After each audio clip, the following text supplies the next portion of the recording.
Hello दोस्तों, very very good morning दोस्तों। सुरेंद्राज education अड्डा पर आप सभी का स्वागत है। तो दोस्तों, कंप्यूटर की ये सीरीज जो हमने स्टार्ट की थी उसमें आज पार्ट टू है। तो पार्ट टू में भी हम आपके लिए 15 क्वेश्चंस लेकर आए हैं। 15 क्वेश्चंस जो बहुत ही महत्वपूर्ण हैं। जितने भी एग्ज़ाम होते हैं जहाँ पर भी कंप्यूटर पूछा जाता है उन सभी के लिए, लेकिन अगर देखा जाए तो यहाँ पर जो क्वेश्चंस का संग्रह है, जो संकलन किया गया है, वो सुपर टेट को ध्यान में रखते हुए कि सुपर टेट में पूछे जाने वाले किस किस प्रकार के क्वेश्चंस बन सकते हैं एग्ज़ाम में। ठीक है, तो इन 15 क्वेश्चंस को हम लोग डिस्कस करते हैं और जिसमें डिस्क्रिप्शन की ज़रूरत होगी, डिटेल्स की ज़रूरत होगी, वो हम आपको प्रोवाइड करेंगे।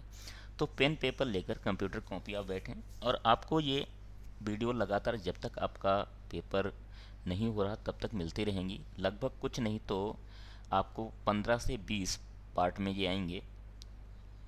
ठीक है, और हर एक पार्ट में 15 क्वेश्चंस होंगे। चलिए, तो पहले क्वेश्चन बढ़ते हैं। पहला क्वेश्चन है, निजी कंप्यूटर जो आपकी गोद में रखने लायक छोटा सा होता है क्या कहलाता है? Main frame computer, notebook computer, work station computer, PDA. तो दोस्तों, आप सबको पता होगा क्योंकि मैंने आपको खुद बताया है कि मेन फ्रेम कंप्यूटर्स क्या होते हैं। ये सर्वर के लिए यूज होते हैं। नोटबुक कंप्यूटर जो होता है ये एक छोटा सा कंप्यूटर होता है जिसे आप लैपटॉप कह सकते हो। ठीक है, अपनी गोद में रख के चला सकते हो। ठीक है, तो यहाँ का आंसर जो है क्या है? यहाँ का आंसर आपका बी सही है। कौन सा? बी। ठीक है, बी।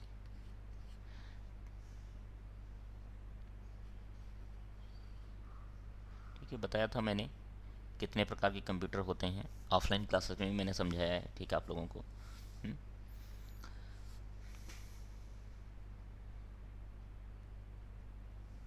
मल्टी प्रोसेसिंग होती है। मल्टी प्रोसेसिंग क्या कहलाती है? एक प्रोसेसर द्वारा, एक से अधिक प्रोसेसर द्वारा, बिना किसी प्रोसेसर के, या इनमें से कोई नहीं। तो दोस्तों, आपको पता होगा मल्टी प्रोसेसिंग मतलब एक ही कंप्यूटर में, ठीक है, कई सारे प्रोसेस एक साथ किए जाएं। ठीक है, एक से अधिक प्रोसेसर द्वारा। जैसे क्या होता है, एक ही कंप्यूटर में एक से अधिक प्रोसेसर लगे हों, ठीक है, उसे क्या कहलाता है? वो मल्टी प्रोसेसिंग कहलाता है। ठीक है, एक से अधिक प्रोसेसर द्वारा अगर कोई कार्य हो रहा है तो क्या कहलाएगा? Multi processing. ठीक है, और मल्टी प्रोसेसिंग और मल्टीटास्किंग दोनों में बहुत अंतर होता है। मल्टीटास्किंग मतलब एक ही साथ में कई सारे काम किए जा रहे हैं।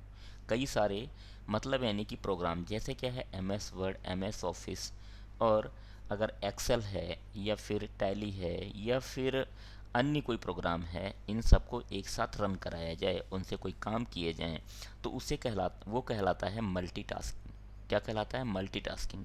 और मल्टी प्रोसेसिंग क्या कहलाता है? एक से अधिक प्रोसेसर्स द्वारा, ठीक है, उपयोग किया जा रहा हो एक कंप्यूटर में, तो मल्टी प्रोसेसिंग कहलाती है। ठीक है, निम्नलिखित में से ऑप्टिकल मेमोरी क्या है? तो दोस्तों, ऑप्टिकल मेमोरी क्या कहलाती है? ऑप्टिकल मतलब आप जानते हैं, ऑप्टिकल मतलब ऐसा होता है कि पहले समझ लेते हैं ऑप्शन, फिर उसके बाद। Bubble memory, floppy disc, CD ROM, core memories. तो दोस्तों, यहाँ का जो आंसर है आपका वो है सी, मतलब यानी कि सीडी रोम। अब ऑप्टिकल का मतलब होता है कि ऑप्टिकल मेमोरी होती है क्या? सीडी, डीवीडी, डीवीडी, ब्लू रे, ठीक है, क्या? ब्लू रे डिस्क। ठीक है, ये सभी क्या है आपकी? ऑप्टिकल मेमोरीज हैं। ठीक है, सीडी रोम, ठीक है, कंपैक्ट डिस्क,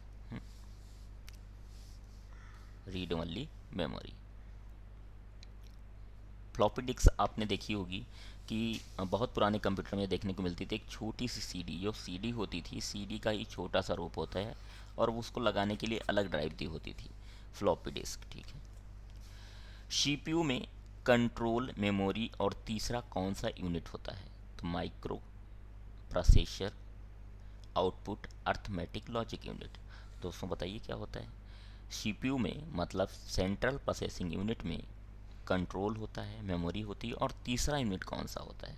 तो दोस्तों, तीसरा यूनिट एएलयू कहलाता है। क्या? Arithmetic logic unit. ठीक है, अर्थमेटिक लॉजिक यूनिट। क्या, ALU, ठीक है, ये अर्थमेटिक लॉजिक यूनिट, ठीक है।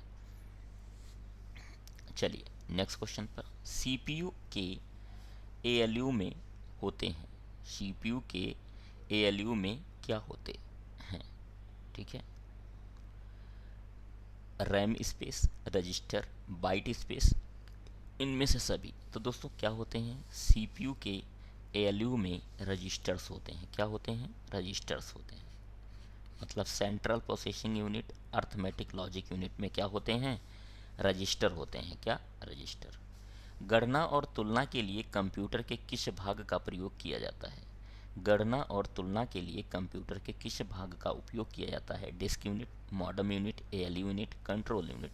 तो दोस्तों गणना, ठीक है, या तुलना करना है, इसके लिए क्या किया जाता है, इसके लिए किया जाता है ALU, मतलब अर्थमेटिक लॉजिक यूनिट का उपयोग किया जाता है, ठीक है।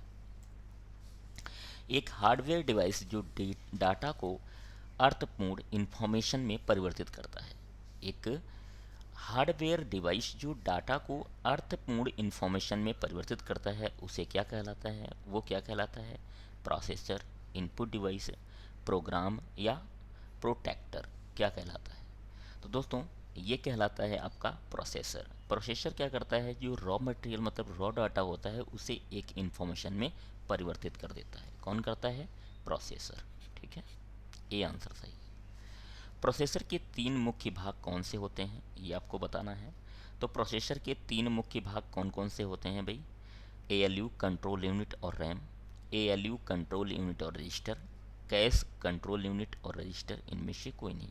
तो दोस्तों आपको पता है कि CPU के तीन मुख्य भाग कौन है, ALU मतलब अर्थमेटिक लॉजिक यूनिट, ठीक है, कंट्रोल यूनिट मतलब CU, और रजिस्टर, ठीक है, क्या, रजिस्टर। ये तीन मुख्य पार्ट होते हैं किसके, प्रोसेसर के। और प्रोसेसर को ही हम क्या कहते हैं, CPU कहते हैं, ठीक है। CPU और IO, ठीक है, इनपुट और आउटपुट के बीच सिग्नलों के मूवमेंट को कौन नियंत्रित करता है।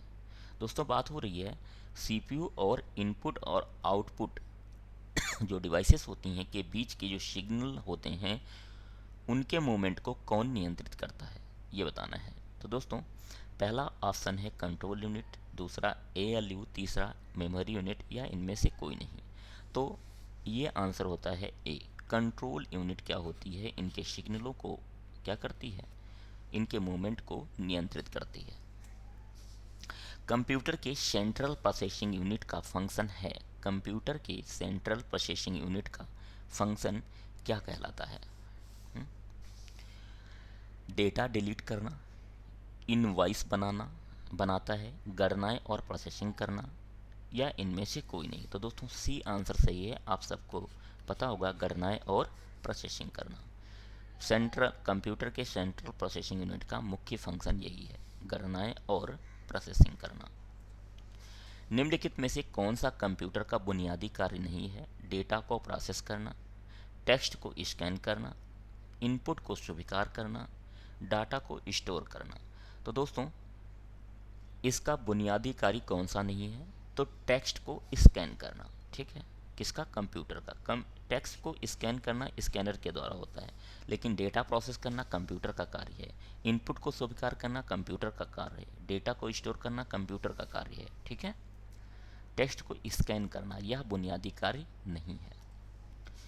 परिचालन संपन्न करता है कौन, एल्गोरिदम, अर्थमेटिक,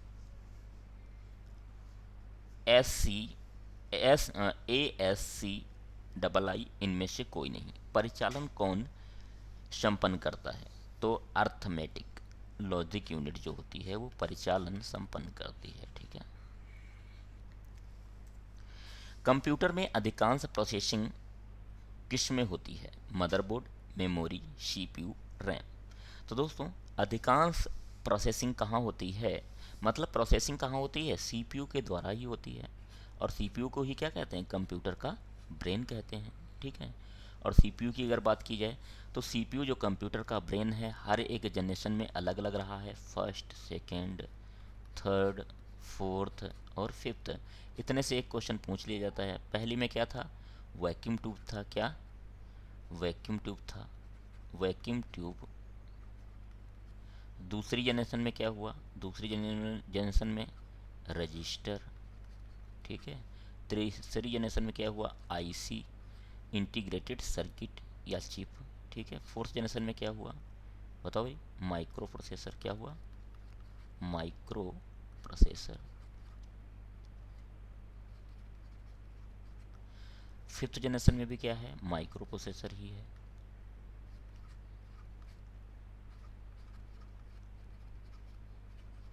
बट ये क्या है, एआई बेस्ड है। क्या, एआई बेस्ड, आर्टिफिशियल इंटेलिजेंस पर आधारित है। किस पर, आर्टिफिशियल इंटेलिजेंस पर आधारित है।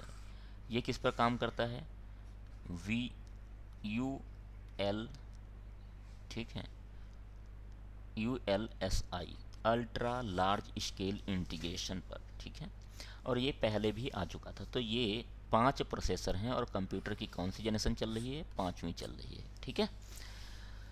तो ये आपको याद रखना है। पहले जनरेशन में कंप्यूटर का दिमाग क्या था, वैक्यूम ट्यूब। दूसरी जनरेशन में कंप्यूटर का दिमाग रजिस्टर। तीसरी में आईसी, चौथी में माइक्रो प्रोसेसर और 5वीं में माइक्रो प्रोसेसर एआई बेस्ड है, ठीक है।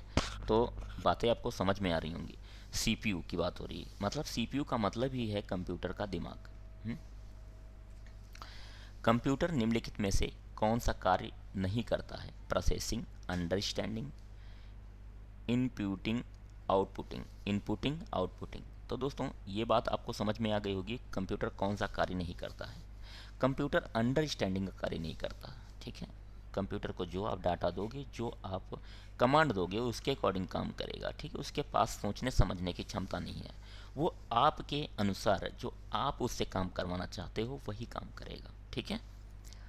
तो लास्ट क्वेश्चन है इस सीरीज का, प्रमुख मेमोरी किसके समन्वय से कार्य करती है, ठीक है। प्रमुख मेमोरी जो होती है, मेन मेमोरी जो होती है, किसके समन्वय से कार्य करती है, ठीक है, किसके साथ कार्य करती है, ये चीज़ है। तो मेन मेमोरी आपको पता है क्या होती है, ठीक है। मेन मेमोरी क्या होती है, रैम। किसके समन्वय से कार्य करती है, इंटेल, विशेष कार्य कार्ड, रैम और सीपीयू। तो दोस्तों ये सीपीयू के समन्वय से कार्य करती है। सेंट्रल प्रोसेसिंग यूनिट के समन्वय से जो रैंडम एक्सेस मेमोरी होती है, ठीक है, वो कार्य करती है। आपको पता है मेमोरी को कितने पार्ट्स में डिवाइड किया गया है, 2 पार्ट्स में, ठीक है। कितनी, एक प्राइमरी और एक सेकेंडरी। तो प्राइमरी मेमोरी कौन सी होती हैं, अगर प्राइमरी मेमोरी की बात करोगे तो क्या होती है, रैम और रोम होती है। क्या, रैम और रोम होती है। सेकेंडरी मेमोरी क्या कहलाती हैं, जो आपकी सेकेंडरी मेमोरीज होती हैं वो क्या होती हैं, जैसे कि हार्ड डिस्क हो गई, सीडी हो गई, ठीक है, पेन ड्राइव हो गई, जिप ड्राइव हो गई, ठीक है। ये सारी क्या हैं, सेकेंडरी मेमोरी। सेकेंडरी मेमोरी क्या होती है, परमानेंट मेमोरी होती है। क्या, परमानेंट स्टोरेज मेमोरी होती है। और जो प्राइमरी मेमोरी होती हैं ये परमानेंट नहीं होती हैं, ठीक है। क्या, परमानेंट नहीं होती हैं, ठीक है। और इन्हीं में एक कॉन्सेप्ट आता है वोलाटाइल और नॉन वोलाटाइल, ठीक है। तो उम्मीद कर रहे हैं कि क्वेश्चंस आपको समझ में आए होंगे। यदि आपको ये समझ में आते हैं तो आप कमेंट सेक्शन में वीडियो जब ऑफलाइन हो जाए तो ज़रूर बताइए, जिससे क्या होता है, एक मोटिवेशन आता है कि आपके लिए कुछ और किया जाए, कुछ और वीडियोस या कुछ और सब्जेक्ट्स को लेकर आया जाए। तो दोस्तों thank you for watching this video, bye bye, take care. But ध्यान रहे, यदि आप चैनल पर नए हैं तो चैनल को सब्सक्राइब जरूर कर लें, ठीक है।